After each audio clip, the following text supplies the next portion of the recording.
First ever factory outlet, Chandanagar, Mukunda Jewelers. Opening soon. No making charges. నమస్తే, welcome back to IT media. నేను మీ ఝాన్సీ. ప్రస్తుతం అంతా ఉన్నారు AMFI registered mutual fund distributor Chandrasekhar garu. వారితో మాట్లాడి ఈ ట్రంప్స్ విధించిన ఈ 26% టారిఫ్స్ అనేవి మ్యూచువల్ ఫండ్స్ మీద ఎలాంటి ప్రభావం చూపిస్తుంది, ఈ విషయాలు తెలుసుకుందాము. నమస్తే సార్.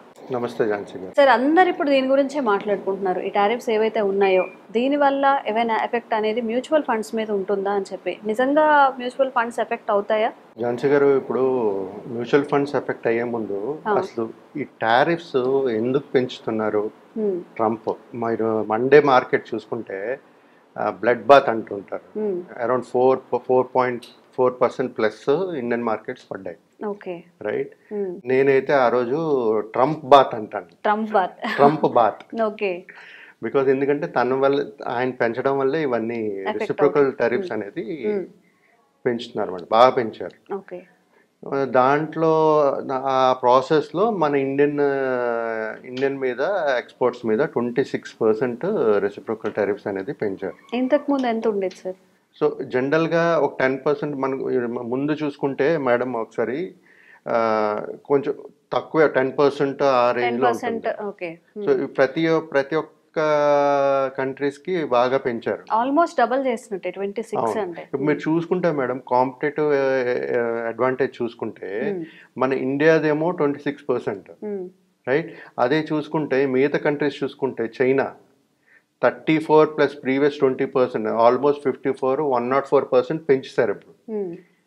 ఇవాళ మార్నింగ్ న్యూస్ చూసుకుంటే, నిన్న న్యూస్, లేటెస్ట్ న్యూస్ చూసుకుంటే ఈ రెసిప్రోకల్ టారిఫ్స్ అనేది 90 days పాజ్ చేశారు ట్రంప్ గారు. ప్రజలకి ఇంకా తెలుసో తెలీదు కానీ ఇది లేటెస్ట్ అప్డేట్. 90 days ఏదైతే టారిఫ్స్ పెంచారో పాజ్ చేశారు. కానీ చైనా అది మాత్రం 104% నుంచి 125%కి పెంచారు. సో జనరల్గా ఏమవుతుందంటే మేడం, ఈ రెసిప్రోకల్ టారిఫ్స్ పెంచినప్పుడు మోస్ట్ ఆఫ్ ద కంట్రీస్ మనం ఒకసారి నెగోషియేట్ చేసుకుందాం, మాట్లాడి ముందుకు వెళ్దాం, ఎంత పెంచాలి ఏంటి అనేది ఒక అభిప్రాయం అనేది ట్రంప్ అడ్మినిస్ట్రేషన్లో ఉంది. సో ఈ 90 days ఏదైతే పాజ్ చేశారో అన్ని కంట్రీస్ను 1-to-1 కంట్రీ పిలిచి మాట్లాడి ఈ టారిఫ్స్ మీద మాట్లాడి నెగోషియేట్ చేసి ఒక డిసిషన్ అనేది వస్తారు మేడం. వచ్చిన తర్వాత ముందు ఎలాగుంటుంది అనేది చూడాలి. చైనాది అయితే మీద అందరిది పాజ్ చేస్తారు 90 days. చైనాది మాత్రం 125% పెంచారు, రైట్. సో ఈ విధంగా ఇప్పుడు మనం చూసుకుంటే మేడం, ఈ కాంపిటేటివ్ టారిఫ్స్ జనరల్గా ఫస్ట్ పెంచింది చూసుకుంటే మంది 26%, చైనా చూసుకుంటే 104%, రైట్. అది కాకుండా చూసుకుంటే madam Vietnam 46%, right. Bangladesh 37%, and Thailand ఏమో 36%. ఇవన్నీ చూసుకున్నా సరే మేడం మనం చాలా తక్కువ. సో ఈ టారిఫ్స్ అనౌన్స్ చేసిన తర్వాత కూడా ట్రంప్ ఇండియా రెసిప్రోకల్ టారిఫ్స్ అనేది మళ్ళీ అనౌన్స్ చేయలేదు. ఒకసారి మాట్లాడి నెగోషియేట్ చేసి ముందుకు వెళ్దాం అనే ఒక ఉద్దేశంతో ఉంది. సో అదే అభిప్రాయంలో చాలా కంట్రీస్ ఉన్నాయి కాబట్టి ఈ 90 days పాజ్ ఒక వరం. సో మాట్లాడుకుంటూ ఎవరికి అంటే ఈ టారిఫ్స్ వల్ల పెంచడం వల్ల ప్రతి ఒక్కరి ఎక్స్పోర్ట్స్ మీద ఎఫెక్ట్ పడుతుంది, రైట్. సో ఎక్స్పోర్ట్స్ మీద పడేటప్పుడు వాళ్ళ పర్టికులర్ కంపెనీస్, ఇండస్ట్రీస్ మీద కూడా ఎఫెక్ట్ పడుతూ వాళ్ళ జీడిపి గ్రోత్ అనేది తగ్గుతూ ఉంటుంది. సో ఈ విధంగా ప్రతి ఒక్కరు చూసుకుంటూ ఈ నెగోషియేట్ చేసుకుని కరెక్ట్గా ఒక టారిఫ్ నెగోషియేషన్ టేబుల్ మీద కూర్చుని మాట్లాడుకుంటే దీనికి సొల్యూషన్స్ దొరికే ఛాన్సెస్ ఉంటాయి, right. So maybe that is అదే ఒక రీజన్ అయి ఉండొచ్చు 90 days పాజ్ ఇచ్చారు. ఈ ఒకవేళ ఇలాగే ఒక 26% టారిఫ్ కానీ ఇంప్లిమెంట్ చేస్తే 90 days తర్వాత అసలు మన ఏ సెక్టర్స్లో ఎలాగ ఎఫెక్ట్ ఉంటుంది అనేది మాట్లాడదాం మేడం. ఇప్పుడు చూసుకుంటా మేడం, ఈ 26% రెసిప్రోకల్ టారిఫ్ April 9th నుంచి ఎఫెక్టెడ్ అని చెప్పారు స్టార్టింగ్. ఇప్పుడు పాజ్ చేశారు, అది వేరే విషయము. ఒకవేళ అది ఇంప్లిమెంట్ చేసుంటే మాత్రం మనకి మేజర్గా ఎలాంటి కేటగిరీస్లో ఇంపాక్ట్ అవుతుంటుంది అనేది మనం చూసుకుందాం madam. Okay. Fish and sea food products effect ఉంటుంది. ఐరన్ అండ్ స్టీల్ ఆర్టికల్స్ ఉంటుంది. Okay. Diamond and gold products effect ఉంటుంది. Okay. Vehicles and auto parts effect ఉంటుంది. ఎలక్ట్రికల్ అండ్ టెలికామ్ సెక్టర్స్ కూడా చాలా ఎఫెక్ట్ పడుతుంది. ఓకే. ఈ 26% టారిఫ్స్ పెంచుతాయి. Effect అంటే ఇప్పుడు మన దగ్గర నుంచి వాళ్ళకి Exports. ఎక్స్పోర్ట్ చేయడం అనేది తగ్గుతుందా లేకపోతే ఎక్స్పోర్ట్స్ పెరుగుతుందా? ఎప్పుడైతే మనకి టారిఫ్స్ పెంచుతారో మన ఎక్స్పోర్ట్స్ తగ్గిపోతుంది కదా. సో మనకి నష్టమే కదా. నష్టం అవుతుంది. అంత ప్రైస్ లో మనం ఎక్స్పోర్ట్ చేయలేము. అవును. మ్యానుఫ్యాక్చర్ ఎవరైతే ఉన్నారో వాళ్ళకి లాభం ఉంటేనే కదా మేడం చేయగలుగుతారు. అవును. సో ఈ విధంగా మనకి ఎక్స్పోర్ట్స్ అనేది తగ్గిపోతుంది. సో ఎవరైనా కానీ ఆల్టర్నేట్ చూసుకుంటారు, ఇంకెక్కడ తక్కువనే అక్కడికి ఎక్స్పోర్ట్ అక్కడికి చేసుకోవడం. వెళ్ళడం కానీ లేకపోతే తగ్గించుకోవడం కానీ, ఒకవేళ ఆల్టర్నేటివ్ లేదనుకోండి ఏం చేస్తారు, తగ్గిపోతుంది కదా అవును. జీడిపి. అప్పుడు ఆబ్వియస్లీ ద కంపెనీ ప్రాఫిట్స్ కూడా తగ్గుతుంది, జీడిపి కూడా రెడ్యూస్ అవుతుంటుంది.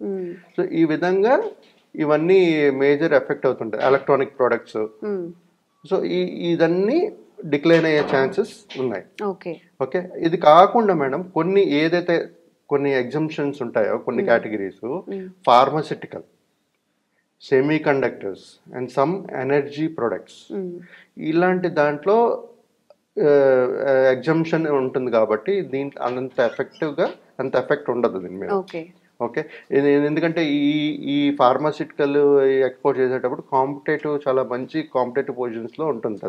మనకి ఎగ్జంప్షన్స్ కూడా ఉంటాయి కానీ రీజనబుల్ ప్రైజింగ్ ఉంటుంది కాబట్టి దాని మీద అంత ఎఫెక్ట్ అనేది మనకు కనబడుతుంది మేడం. సో ఇప్పుడు ఓవరాల్గా చూసుకుంటే మేడం మన ఇండియా యుఎస్ మధ్యన ఈ ట్రేడ్ రిలేషన్షిప్స్ అనేది కాంప్లెక్స్గా ఉంది. కాకపోతే మన ఇండియా ఇమ్మీడియట్గా రియాక్ట్ అయ్యి పెంచడం చేయకుండా ఒక ప్లాన్డ్ వేలో ఆలోచిస్తుంది కాబట్టి ముందుకెళ్ళి నెగోషియేషన్ టేబుల్ ఎలాగో పాస్ చేశారు కాబట్టి మాట్లాడుకుని ఒక మంచి టర్మ్స్కి వచ్చారనుకోండి, ఇద్దరికి ఉపయోగపడే ఛాన్సెస్ ఉంటుంది. Better chances, growth, better GDP అనేది ఉంటుంది. సో చాలా ఇంపార్టెంట్ మేడం. ఇప్పుడు ఎందుకంటే మనం కంపేర్ చేసుకుంటే ఇందాక మాట్లాడుకున్నట్టుగా మన టారిఫ్స్ ఓన్లీ 26%. ఇప్పుడు చూసుకుంటే నిన్న పాస్ చేసిన తర్వాత 90 days పాస్ చేసిన తర్వాత ఈ టారిఫ్స్ ఏదైతే ఇంప్లిమెంట్ చేయడం పాస్ చేస్తారు 90 days, చైనా 125% పెంచారు. 125%? ఏదో పగబట్టినట్టే ఉంది. నేను ఇంకా న్యూస్ లో చూసాను మేడం, ఇంకెవరో ఎక్స్పర్ట్ 300% పెంచాలని చెప్తున్నారు. మీకు అర్థమవుతుందా? సో ఇది ఏంటంటే జనరల్ గా ట్రేడ్ వార్, టారిఫ్ వార్. అంటే ఇప్పుడు మనం యుక్రెయిన్ రష్యా వార్ చూసాం, ఇజ్రాయెల్ హమాస్ వార్ చూసాం. సో ఒకప్పుడు మన సైబర్ అటాక్స్, సైబర్ వార్ చూసాం, రైట్? ఇప్పుడు వైరస్ అదేదో చైనా నుంచి వచ్చింది అంటారు. This all kind of different wars అంతే. అంటే కాకపోతే ఇద్దరు కొట్టుకోరు కానీ ఇండైరెక్ట్ గా కంట్రీ గ్రోత్ ని తగ్గించడానికి చేసేవి. ప్లస్ వాళ్ళకి మంచి ఒక ఇన్కమ్ రావట్లేదు, మా జీడిపి పెరగట్లేదు అని చేసే ఇది. కాకపోతే మన ఇక్కడ వీళ్ళు చేసేటప్పుడు రెండు సైడ్లు చూసుకోవాలి. వాళ్ళకి ప్రాఫిట్ రావాలి, మనకి ప్రాఫిట్ రావాలి.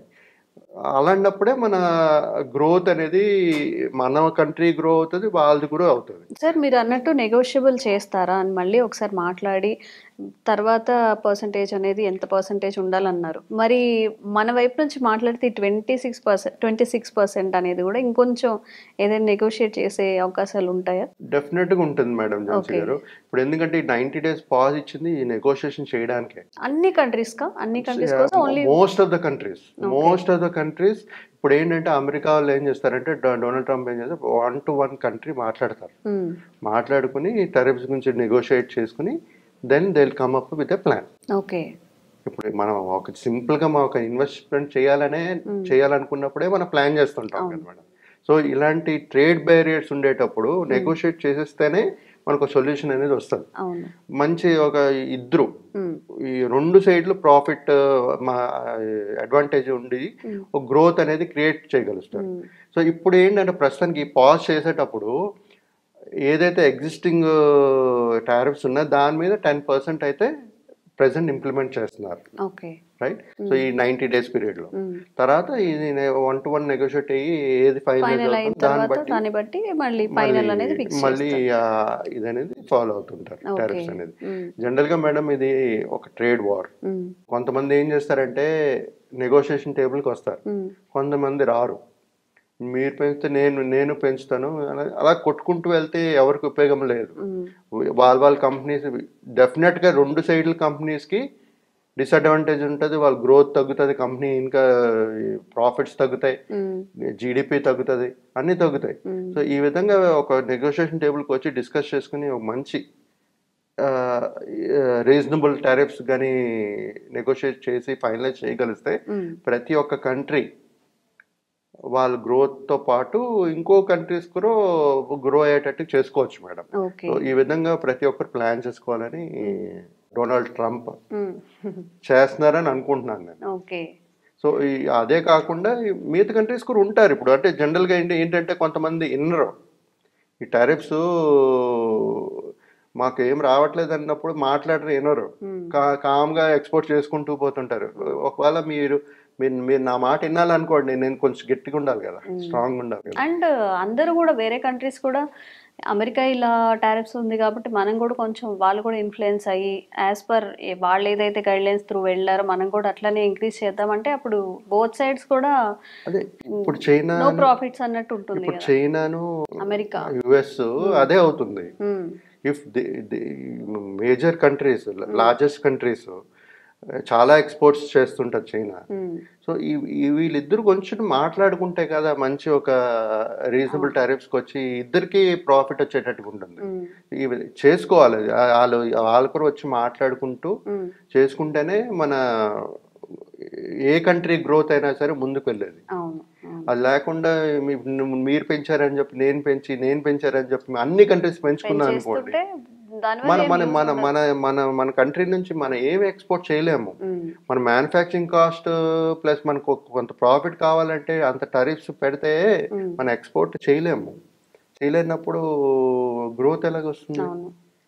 మనది ఎక్స్పోర్ట్ చేయగలుగుతున్నాం అంటే మన ఇండియన్ డొమెస్టిక్ మార్కెట్లో ఆల్రెడీ ఈ సాచురేషన్ అయిపోయిన తర్వాతే కదా మనం చేస్తున్నాం. ఆల్రెడీ మనకి ఉంది, ఇనఫ్ ఉంది, దాని తర్వాతే కదా చేస్తున్నాం మన ఎక్స్పోర్ట్స్. మరి అది చేయలేకపోతాం మనం. అలా చేయలేనప్పుడు మన గ్రోత్ అనేది పడిపోతుంది మేడం. ఓకే, వి హోప్ అందరు మాట్లాడుకొని నెగోషియేట్ చేయాలని చెప్పి ఇంత 100% అంటే ఆ కంట్రీకి అండ్ మనకి చాలా కంట్రీస్ కూడా ఇబ్బంది అయ్యే అవకాశం ఉంటుంది కాబట్టి తక్కువ అయితే బాగుండని we have positive thoughts. Thank you sir, thank you so much. Thank you అండి.